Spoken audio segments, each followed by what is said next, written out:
So we have reached till the air sacs. Oxygen has reached the air sacs. Now coming to the lungs, right? Lungs, we know there are a pair of lungs. We have, right, lungs, a pair of it, which is there maximum in the chest cavity, on the both side of our chest cavity. Now, these air sacs are richly supplied with blood vessels. Why do the air sacs need to be richly supplied with blood vessels? Can anyone answer? Except for Priscilla. Who would want to answer this? Ma'am, can you repeat the question? Underlined. Why are the air sacs richly supplied with blood vessels?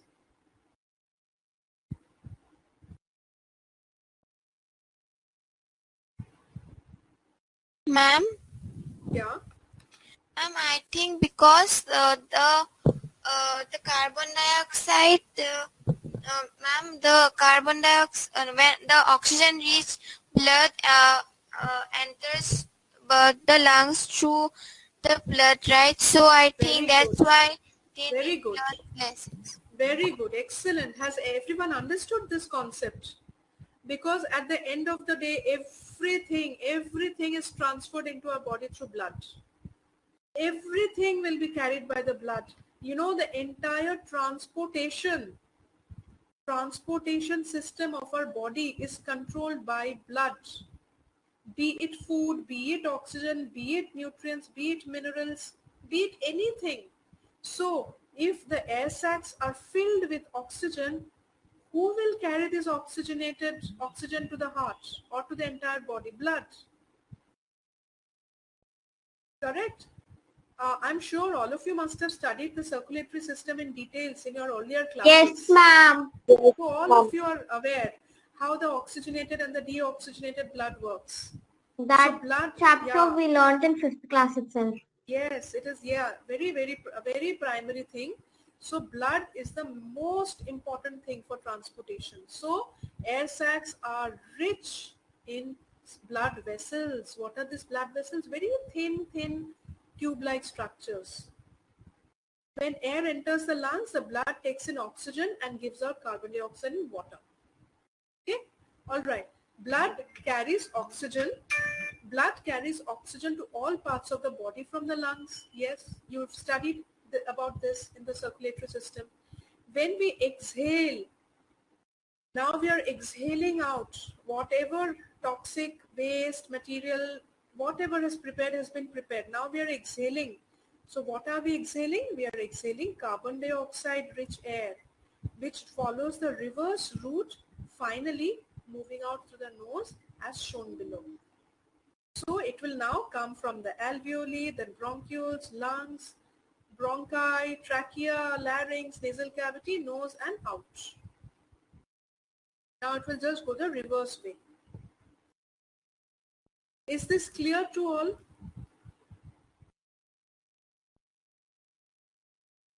Yes, ma'am. Okay, good. Now, you know, we will just, there's a little portion that is left. I'll just cover that. This is the mechanism of breathing. As we have understood last time, that breathing is a physical process, completely physical process. There is no exchange of gases happening here, nothing to do with blood vessels, nothing to do with oxygen, nothing. It is just a physical thing. Exhaling, inhaling, contraction, expanding, just simple, you know, physical change, right? So how does it take place? Arna, can you please read out the first point? Yes, ma'am. Breathing takes place with the help of the intercostal muscles between the ribs and the diaphragm. When we breathe in, the intercostal muscle contracts and the ribs are pushed outwards. The chest cavity becomes larger and the air rushes into the lungs. Yeah. And next? Ma'am, can I read? Yes, please do, Syed. Ma'am, not tired, ma'am. Bhavya. Sorry, I'm so sorry. It was in full screen. I'm so sorry. Yes, Bhavya, please do. Okay. During breathing out, the intercostal muscles relax when the ribs move inwards, the chest cavity shrinks and the air containing carbon dioxide is pushed out of the lungs. Good, very good. Also read the last point. Okay, ma'am. Breathing rate. The number of times a person breathes in a minute is termed as the breathing rate. The normal breathing rate in adult at rest ranges from 12 to 20. Correct, very good. Thank you, Bhavya. Now, here, do not confuse it with the heart rate. What is the heart rate of a normal human being? Can anybody answer? 86, I guess. Yeah, 72 approximately. 72. So Okay. 72 approximately. Our heart beats 72 times in a minute. That has got nothing to do with our breathing rate. Breathing rate is basically how many times we inhale and exhale in a minute. It could be 12 to 20 times. Children will have a higher breathing rate because their metabolism is higher, their energy levels are higher, they need more oxygen. So it could be 20 at rest. These are all at rest when you're sitting in a place studying and all. And you know, a senior citizen might have 12 to 15 times of inhalation and exhalation in a minute. But when you're running, when you're doing jogging, you know, when you're actually playing, so this breathing rate might increase to 30 times. 30 times inhalation and exhalation in 1 minute. So the breathing rate increases. Nothing to do with the heart rate. I'm once again telling these two are two different things. Okay. So heart rate Ma'am? can, yes. Ma'am, so like, Heart is rate it can be harm? compared to pulse rate. Pulse rate is something that you feel in the wrist. Pulse rate and heart rate can be the same, but breathing rate is different. Yes, please tell. Yes, ma'am. So, like, is it harmful for anybody, like an adult or a child? Ma'am, is it harmful if if the breath rate, crosses 30 or like crosses 20? Is it harmful or See, like if it is a large number? See, if it crosses 20, of course it's not a problem because we are talking about when somebody is at rest, right? But yes, of Yeah. course, yeah. But of course, you know, there would be everybody has a capacity, right? Everybody has a Yeah. capacity to breathe depending on how much strong one's lung muscles are. For example, you know, a senior citizen. I'm just giving an example. A 70-year-old elderly gentleman, his normal breathing rate is 15 inhalation exhalation. Breathing rate is 15. Now, somebody will ask him to run. You know, first of all, he will not be able to run full speed because his breathing rate will go up. So even before finishing his run, he will just stop and he will just pant for breath. He will open up his mouth. Why? That happens very voluntarily because whatever oxygen is going in through his nose is not enough. So he will He open up needs his mouth. additional oxygen. He need additional oxygen, so the lungs will send a message to the brain. Hello brain, I need more oxygen. So the brain will send a signal to the mouth, open your mouth. And then, you know, lot of oxygen will go inside. So even then the elderly gentleman might not feel comfortable. So what will he do? He will stop running because his lung capacity cannot take more than that. So you really can't put a number that 30, 25, what is it? It depends from person to person how healthy or how fit one's or how strong one's lung is.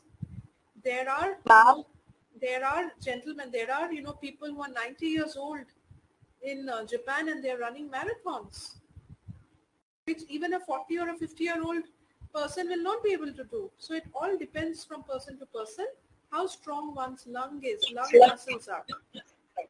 Ma'am, so what is the maximum breath rate of any human being? The highest breath rate?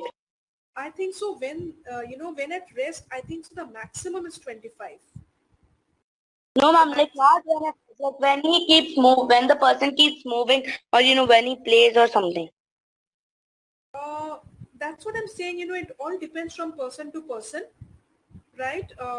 I think so when running, I Okay. think so it could be somewhere close to 50, 55. But that is for a healthy Okay. person when he is running. Okay. Yeah, you really cannot say that this is dangerous and this is not dangerous. It depends. But you know, everybody has got the capacity of the lungs is fixed. You know, you can't just, I mean, you can only run as much as your body will permit. So you will not do anything which your body will not permit. Your body will not allow him only. So it has happened very less that, you know, a person has run so fast he has just collapsed due to shortage of oxygen. It is very rare. You will voluntarily stop running. You will voluntarily open up your mouth. You will voluntarily lie down. Somebody might give, you know, what is that known as, COP or something, artificial respiration, artificial breathing. Somebody might help, right? So, Ma'am, yeah. I have two doubts. Mhm. Ma'am, the first thing is like normally in breathing, air has like a number of gases, so we take in oxygen, like we give out carbon dioxide which is present in the air, right, ma'am? Correct. So then, like people in who are in the ICU, they keep a oxygen cylinder, right? Correct. So there is purely oxygen. There is nothing else. Then what does the person give out? Person gives out carbon dioxide. Ma'am, from where? From oxygen. How can carbon dioxide come? How is carbon dioxide formed? First, you have to ask the question: how is carbon dioxide formed? What is carbon? Carbon is basically all the toxic waste. Carbon in anything is toxic waste. Yes, ma'am, but I'm saying that the oxygen cylinder will give only oxygen, right? We only need oxygen. The air that we are taking, we don't need any other gas. Any gas that is coming out is all Ma'am, not I'm necessarily. I'm Yeah. saying like when we are in the ICU or something, Mhm. they give oxygen cylinders like oxygen masks. Correct. So it doesn't have any carbon dioxide.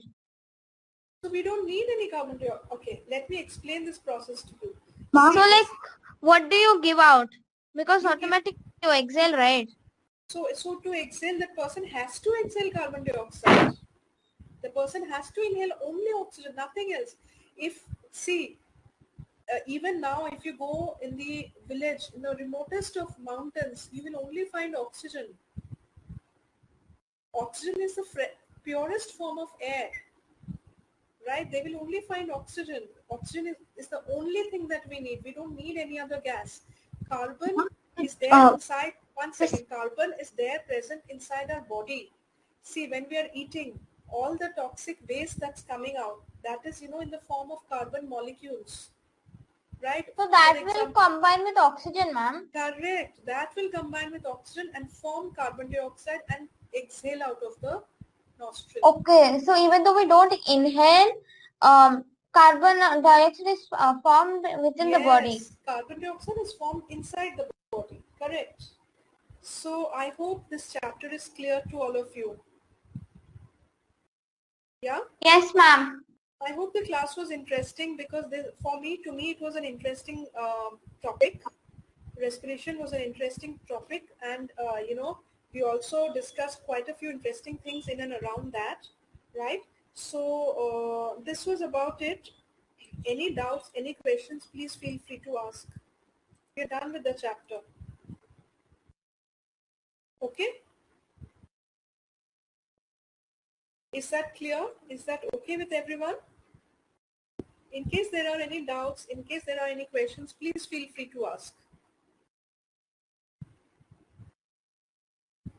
Anything related to respiration.